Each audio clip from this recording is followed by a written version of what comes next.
ফরজ গোসলের সময় নাকের নরম জায়গায় পানি পৌঁছানো ফরজ, কুলি করা ফরজ।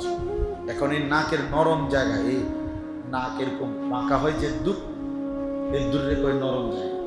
নাকের দুই অংশ, এখান থেকে ওই অংশ শক্ত, এটা নড়ে না, কিন্তু এর দূর নড়ে, এই যে নড়ে না, এইটারে কয় নাকের নরম জায়গা। এইটা যেতটুকু ভিতরে, এতটুকু পর্যন্ত ফরজ গোসলের সময় বীর্যপাত হলে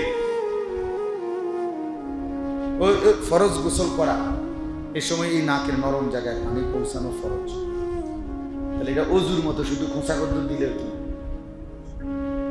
অজুর মধ্যে নাকে পানি দেওয়া হলো সুন্নত, কিন্তু ফরজ গোসলের মধ্যে নাকে পানি পৌঁছানো কি ফরজ। এক কথায় দুটা এক কথা। তাইলে